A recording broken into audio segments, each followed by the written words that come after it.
भगवते वासुदेवाय। श्रीमद् भागवत गीता अध्याय 13 प्रकृति, पुरुष तथा चेतना। अर्जुन ने कहा, हे कृष्ण, मैं प्रकृति एवं पुरुष, क्षेत्र एवं क्षेत्रज्ञ तथा ज्ञान एवं ज्ञेय के विषय में जानने का इच्छुक हूँ। श्री भगवान ने कहा, हे कुंती पुत्र, यह शरीर क्षेत्र कहलाता है और इस क्षेत्र को जानने वाला क्षेत्रज्ञ है। हे भरतवंशी, तुम्हें ज्ञात होना चाहिए कि मैं भी समस्त शरीरों में ज्ञाता भी हूँ और इस शरीर तथा इसके ज्ञाता को जान लेना ज्ञान कहलाता है, ऐसा मेरा मत है। अब तुम मुझसे यह सब संक्षेप में सुनो कि कर्म क्षेत्र क्या है, यह किस प्रकार बना है, इसमें क्या परिवर्तन होते हैं, यह कहाँ से उत्पन्न होता है, इस कर्म क्षेत्र को जानने वाला कौन है और उसके क्या प्रभाव हैं। विभिन्न वैदिक ग्रंथों में विभिन्न ऋषियों ने कार्यकलापों के क्षेत्र तथा उन कार्यकलापों के ज्ञाता के ज्ञान का वर्णन किया है। इसे विशेष रूप से वेदांत सूत्र में कार्य कारण के समस्त तर्क समेत प्रस्तुत किया गया है। पंच महाभूत, अहंकार, बुद्धि, अव्यक्त, 10 इंद्रियां तथा मन, 5 इंद्रिय विषय, इच्छा, द्वेष, सुख, दुख, संघात, जीवन के लक्षण तथा धैर्य, इन सब को संक्षेप में कर्म का क्षेत्र तथा उसकी अंतःक्रियाएं कहा जाता है। विनम्रता, दंभहीनता, अहिंसा, सहिष्णुता, सरलता, प्रामाणिक गुरु के पास जाना, पवित्रता, स्थिरता, आत्मसंयम, इंद्रिय तृप्ति के विषयों का परित्याग, अहंकार का अभाव, जन्म, मृत्यु, वृद्धावस्था तथा रोग के दोषों की अनुभूति, वैराग्य, संतान, स्त्री, घर तथा अन्य वस्तुओं की ममता से मुक्ति, अच्छी तथा बुरी घटनाओं के प्रति संभाव, मेरे प्रति निरंतर अनन्य भक्ति, एकांत स्थान में रहने की इच्छा, जन समूह से विलगाव, आत्म साक्षात्कार की महत्ता को स्वीकारना तथा परम सत्य की दार्शनिक खोज, इन सबको मैं ज्ञान घोषित करता हूँ और इनके अतिरिक्त जो भी है वह सब अज्ञान है। अब मैं तुम्हें ज्ञेय के विषय में बतलाऊंगा, जिसे जानकर तुम नित्य ब्रह्म का आस्वादन कर सकोगे। यह ब्रह्म या आत्मा जो अनादि है और मेरे अधीन है, इस भौतिक जगत के कार्य कारण से परे स्थित है। उनके हाथ, पाँव, आँखें, सिर तथा मुँह तथा उनके कान सर्वत्र हैं। इस प्रकार परमात्मा सभी वस्तुओं में व्याप्त होकर अवस्थित है। परमात्मा समस्त इंद्रियों के मूल स्रोत हैं, फिर भी वे इंद्रियों से रहित हैं। वे समस्त जीवों के पालनकर्ता होकर भी अनासक्त हैं। वे प्रकृति के गुणों से परे हैं, फिर भी वे भौतिक प्रकृति के समस्त गुणों के स्वामी हैं। परम सत्य जड़ तथा जंगम समस्त जीवों के बाहर तथा भीतर स्थित है। सूक्ष्म होने के कारण वे भौतिक इंद्रियों के द्वारा जानने या देखने से परे हैं। यद्यपि वे अत्यंत दूर रहते हैं, किंतु हम सबों के निकट भी हैं। यद्यपि परमात्मा समस्त जीवों के मध्य विभाजित प्रतीत होता है, लेकिन वह कभी भी विभाजित नहीं है। वह एक रूप में स्थित है।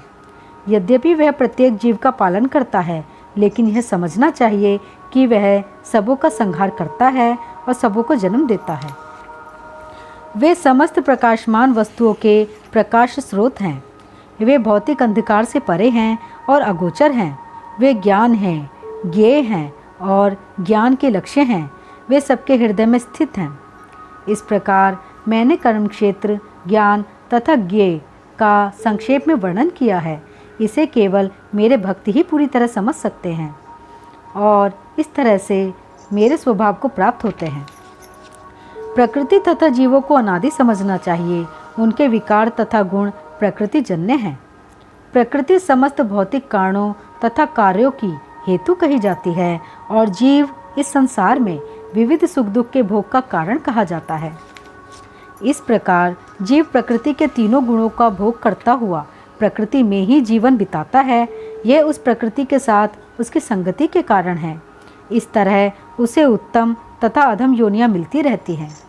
तो भी इस शरीर में एक अन्य दिव्य भोक्ता है जो ईश्वर है, परम स्वामी है और साक्षी तथा अनुमति देने वाले के रूप में विद्यमान है और जो परमात्मा कहलाता है। जो व्यक्ति प्रकृति, जीव तथा प्रकृति के गुणों की अंतःक्रिया से संबंधित इस विचारधारा को समझ लेता है, उसे मुक्ति की प्राप्ति सुनिश्चित है। उसकी वर्तमान स्थिति चाहे जैसी हो, यहाँ पर उसका पुनर्जन्म नहीं होगा। कुछ लोग परमात्मा को ध्यान के द्वारा अपने भीतर देखते हैं, तो दूसरे लोग ज्ञान के अनुशीलन द्वारा, और कुछ ऐसे हैं जो निष्काम कर्मयोग द्वारा देखते हैं। ऐसे भी लोग हैं जो यद्यपि आध्यात्मिक ज्ञान से अवगत नहीं होते, पर अन्यों से परम पुरुष के विषय में सुनकर उनकी पूजा करने लगते हैं। ये लोग भी प्रामाणिक पुरुषों से श्रवण करने की मनोवृत्ति होने के कारण जन्म तथा मृत्यु के पथ को पार कर जाते हैं। हे भरतवंशियों में श्रेष्ठ, यह जान लो कि चर तथा अचर जो भी तुम्हें अस्तित्व में दिख रहा है, वह कर्म क्षेत्र है तथा क्षेत्र के ज्ञाता का संयोग मात्र है।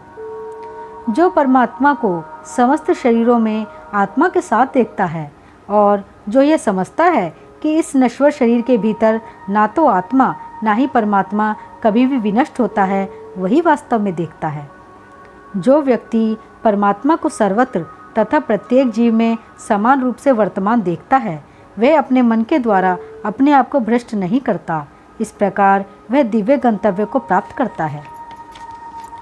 जो यह देखता है कि सारे कार्य शरीर द्वारा संपन्न किए जाते हैं, जिसकी उत्पत्ति प्रकृति से हुई है, और जो देखता है कि आत्मा कुछ भी नहीं करता, वही यथार्थ में देखता है। जब विवेकवान व्यक्ति विभिन्न भौतिक शरीरों के कारण विभिन्न स्वरूपों को देखना बंद कर देता है और यह देखता है कि किस प्रकार से जीव सर्वत्र फैले हुए हैं, तो वह ब्रह्मबोध को प्राप्त होता है। शाश्वत दृष्टि संपन्न लोग यह देख सकते हैं कि अविनाशी आत्मा दिव्य, शाश्वत तथा गुणों से अतीत है। हे अर्जुन, भौतिक शरीर के साथ संपर्क होते हुए भी आत्मा न तो कुछ करता है और न लिप्त होता है।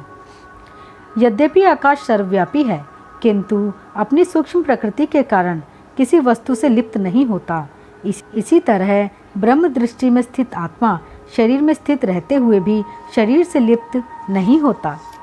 हे भरतपुत्र, जिस प्रकार सूर्य अकेले इस सारे ब्रह्मांड को प्रकाशित करता है, उसी प्रकार शरीर के भीतर स्थित एक आत्मा सारे शरीर को चेतना से प्रकाशित करता है। जो लोग ज्ञान के चक्षुओं से शरीर तथा शरीर के ज्ञाता के अंतर को देखते हैं और भवबंधन से मुक्ति की विधि को भी जानते हैं, उन्हें परम लक्ष्य प्राप्त होता है। श्रीमद् भागवत गीता 13वां अध्याय यहीं समाप्त होता है। ओम नमो भगवते वासुदेवाय।